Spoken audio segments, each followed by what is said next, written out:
Now on the Top Stories Philippines, Rico Blanco hindi napigilan ang mga luha at naglabas ng sama ng loob sa kanyang concert.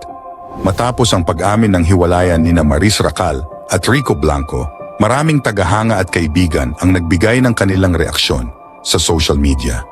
Si Maris, sa isang post, ay naglahad ng kanyang saloobin at sama ng loob kung saan siya ay nagbahagi ng mga emosyon na dala ng kanilang 5 taong relasyon.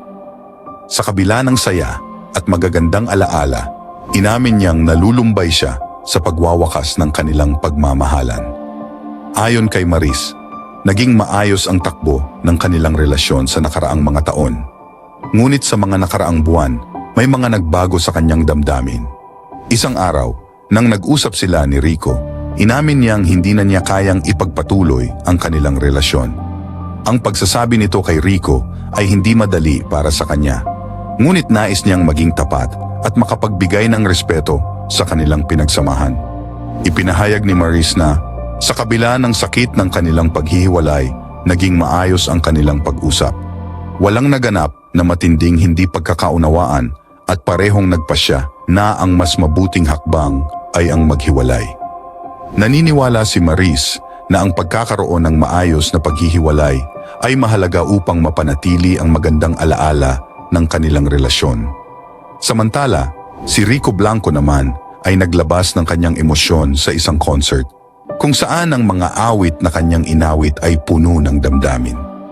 Maraming tagapakinig ang nakapansin sa kanyang malungkot na tono habang siya ay umaawit ng mga balada at malulungkot na kanta. Ang mga liriko ay tila naging salamin ng kanyang nararamdaman sa pagwawakas ng kanilang relasyon.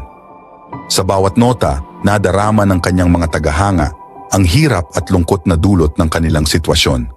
Sa mga panayam, sinabi ni Rico na ang kanyang musika ay bahagi ng kanyang proseso ng paghilom.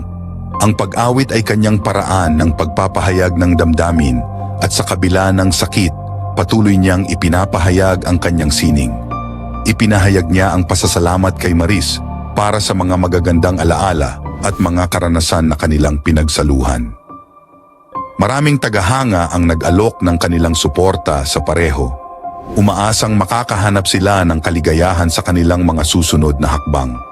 Sa kabila ng pagwawakas ng isang kabanata, may mga tao pa ring naniniwala na ang bawat relasyon ay may mga aral na maiiwan. Ang mga aral na ito ay nagbibigay diin sa kahalagahan ng komunikasyon, pagtanggap, at respeto sa isa't isa. Naging inspirasyon din ang kanilang kwento sa mga tao na nakakaranas ng katulad na sitwasyon.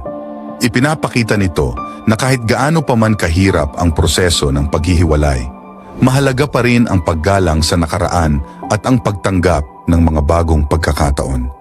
Maraming tao ang humahanga sa kanilang kakayahan na harapin ang hamon na ito sa isang mature na paraan. Habang si Maris ay nag-iisip ng kanyang mga susunod na hakbang sa kanyang karera at personal na buhay, si Rico naman ay patuloy na bumubuo ng kanyang musika.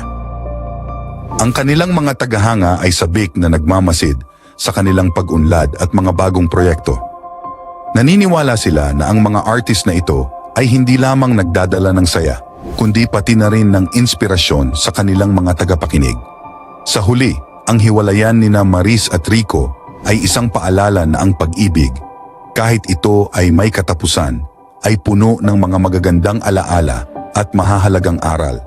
Ang kanilang kwento ay nagsisilbing gabay sa iba na nagdaan sa parehong sitwasyon, na kahit sa pinakamadilim na oras, may pag-asa at posibilidad ng mas magandang bukas.